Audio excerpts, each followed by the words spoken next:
আসসালামু আলাইকুম ওয়া রাহমাতুল্লাহি ওয়া বারাকাতুহু।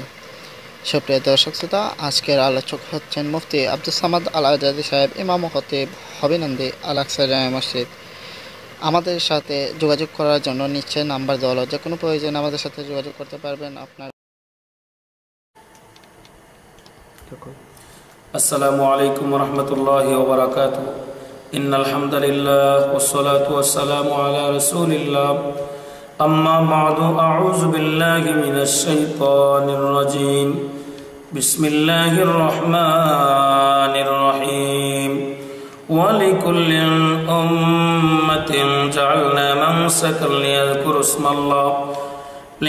ইসমাল্লাহি আলা মা রাযাকাহুম মিন বাহিমাতিল আন'আম। সাদাকাল্লাহু মাওলানাল আযীম ওয়া সাদাকা রাসূলুহুন নাবিয়্যুল হাবিবুল কারীম ওয়া নাহনু আলা যালিকা মিনাশ শাহিদিন ওয়াশ শাকিরিন ওয়ালহামদুলিল্লাহি রাব্বিল আলামিন। ওয়া ক্বালা রাসূলুল্লাহি সাল্লাল্লাহু আলাইহি ওয়াসাল্লাম, মান কানা লাহু সা'আত ওয়া লাম ইউদহি ফালা ইয়াকরাবান্না মুসাল্লানা। আল্লাহ রাব্বুল আলামিন কোরআনে পাকে এবং রাসূলে পাক সাল্লাল্লাহু আলাইহি ওয়াসাল্লাম হাদিস শরীফের মধ্যে উল্লেখ করেছেন কুরবানির ফজিলত। আল্লাহ তাআলা বলেন, কুরবানি আদায় করার সম্পর্কে আল্লাহ বলেন, আমি প্রত্যেক সম্প্রদায়ের জন্য কুরবানির নিয়ম করে দিয়েছি, যাতে আমি তাদেরকে জীবন উপকরণ স্বরূপ যে সব চতুষ্পদ জন্তু দিয়েছি সেগুলোর উপর তারা আল্লাহর নাম উচ্চারণ করে, অর্থাৎ কুরবানি করার সময় আল্লাহর নাম উচ্চারণ করে।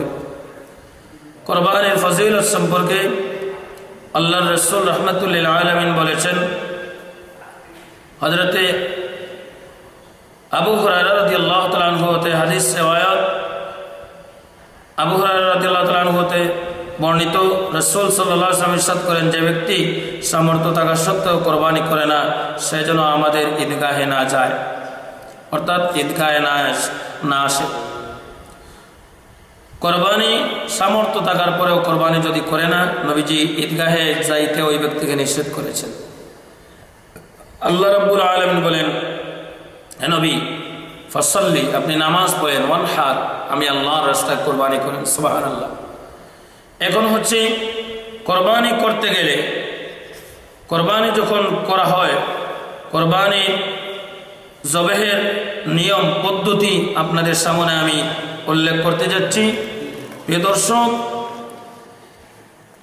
একটা প্রাণী কুরবানি করতে হলে কুরবানি দাতা, অর্থাৎ এই প্রাণী যিনি কুরবানি দিচ্ছেন ওই ব্যক্তিটা যদি নিজে কুরবানির পশু নিজ হাতে জবে করতে পারেন, তাহলে এটা হচ্ছে মুস্তাহাব, নিজ হাতে করা ভালো।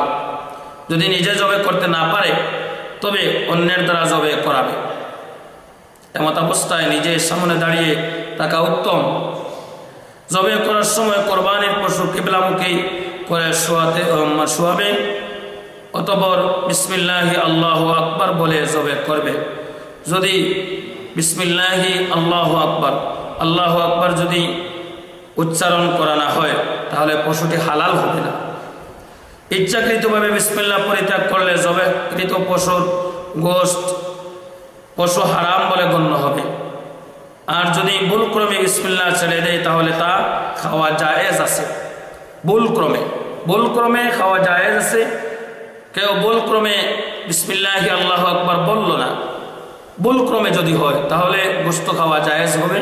আর যদি ইচ্ছাকৃতভাবে হয়, তাহলে এই পশুটির, প্রাণীটির ইচ্ছাকৃতভাবে আল্লাহর নাম নেয় না, সে বিসমিল্লাহি আল্লাহু আকবার বলল না, এই পশুটা জবেহ করে ফেললো, সেই পশুটার গোশত খাওয়া হালাল হবে না। শুধু তাই নয়, আমরা বাজার থেকে পোলট্রি মুরগি, পাকিস্তানি মুরগির বাচ্চা বা এগুলা মুরগ আমরা কিনে পোলট্রি মুরগির এই ফার্ম থেকে আনি, ওই ফার্মওয়ালা যদি আল্লাহর নাম না নিয়ে জবেহ করে দেয়, তাহলে সেই জবেহটা শুদ্ধ হবে না, সেই প্রাণীর গোশত খাওয়া যাবে না। প্রিয় দর্শক, কুরবানির সময় মুখে নিয়ত করা জরুরি নয়। অবশ্য মনে মনে নিয়ত করবে যে আমি আল্লাহর উদ্দেশ্যে কুরবানি করছি, তবে মুখে দোয়া পড়া উত্তম। কোরবানির পশু কিবলামুখী করে শোয়ানোর পর এই দোয়াটি পড়তে হয়, ইন্নী ওয়াজ্জাহতু ওয়াজহিয়া লিল্লাযী ফাতারাস সামাওয়াতি ওয়াল আরদা হানিফান ওয়া মা আনা মিনাল মুশরিকিন ইন্না সালাতি ওয়া নুসুকি ওয়া মাহইয়ায়া ওয়া মামাতি লিল্লাহি রাব্বিল আলামিন লা শারীকা লাহু ওয়া বিযালিকা উমিরতু ওয়া আনা আউওয়ালুল মুসলিমিন আল্লাহুম্মা মিনকা ওয়া লাক। তারপর বিসমিল্লাহি আল্লাহু আকবার বলে জবেহ করবে। এরপর জবেহ করে দোয়াটি পড়বে। কোন দোয়া? বলে জবেহ করার পরে নিজে যদি কোরবানি করেন, নিজে পশু কিনছেন, নিজে কোরবানি করতেছেন নিজের নামে, তাহলে দোয়া পড়তে হয়, আল্লাহুম্মা তাকাব্বালহু মিন্নি কামা তাকাব্বালতা মিন হাবিবিকা মুহাম্মাদিন ওয়া খলিলিকা ইব্রাহিম আলাইহিস সালাম ইব্রাহিম আলাইহিস সালাতু ওয়াস সালাম। এই দোয়াটি পড়বে। আর যদি নিজের কোরবানি না হয়, অন্যের গরু আপনি জবেহ করছেন, তাহলে আল্লাহুম্মা তাকাব্বালহু মিন বলার পরে যে নামগুলা দেওয়া হয়েছে এই নামগুলা উল্লেখ আপনি মনে মনে করবেন। এরপরে পড়বেন কামা তাকাব্বালতা মিন হাবিবিকা মুহাম্মাদিন ওয়া খলিলিকা ইব্রাহিম আলাইহিস সালাতু ওয়াস সালাম। এই দোয়াটি পড়বে। এখন প্রিয় দর্শক, আরেকটি কথা আপনাদের সামনে আমি বলতে চাই। জবেহ করার নিয়মের আওতাভুক্ত কিছু নিয়ম আছে, নিয়ম কানুন আছে, যেগুলা মেনে কোরবানির পশুটা জবেহ করবেন। এমনকি এমনিতেই জবেহ করতে হলে যেই নিয়মটা মানতে হয়, সেই নিয়মটা হচ্ছে জবেহ করার সময় 4টি রগ কাটা জরুরি। 4টি রগ। এই 4টি রগের মধ্যে কণ্ঠনালী, 2 খাদ্যনালী, 3 হচ্ছে 2 পাশের 2টি বড় রগ আছে, মোটা রগ আছে। এই 2 পাশের 2টি মোটা রগ কাটতে হবে, অর্থাৎ 2 পাশের 2টি বড় রগ আছে, এই 2টা রগ কাটতে হবে। আর কণ্ঠনালী কাটতে হবে, খাদ্যনালী কাটতে হবে। এই 7টা রগ ভালো করে কেটে নিতে হবে। এগুলো যে কোনো 3টি যদি কাটা হয় তবু কোরবানি শুদ্ধ হবে, কিন্তু যদি 2টি কাটা হয় তবে কোরবানি শুদ্ধ হবে না। আরেকটি কথা হচ্ছে, জবেহ করার সময় দেখা যায় যেই চাকু, যেই ছুরি, যেই দা, যেই জিনিস দিয়ে জবেহ করবেন সেটা ধারালো থাকে না। সেটা দিয়ে জবেহ করতে অনেক কষ্ট হয়, প্রাণীর কষ্ট হয়, জবেহ করার কষ্ট হয়, দরার কষ্ট হয়। কিন্তু জবেহ করার পূর্বে এই চাকু হোক, দা হোক, যেটা দিয়ে জবেহ করবেন, সেই চাকু হোক, দা হোক, এটাকে ভালোভাবে ধারালো করে নেওয়া মুস্তাহাব। এটাই হচ্ছে জবেহের নিয়ম। ভালো করে দাঁড় করে নিতে হবে, যাতে বারবার কি করতে না হয়, কষ্ট করতে না হয়। কোরবানির পশুকে এমনভাবে জবেহ করা উচিত যাতে পশুর কোনো প্রকার অপ্রয়োজনীয় কষ্ট না হয়।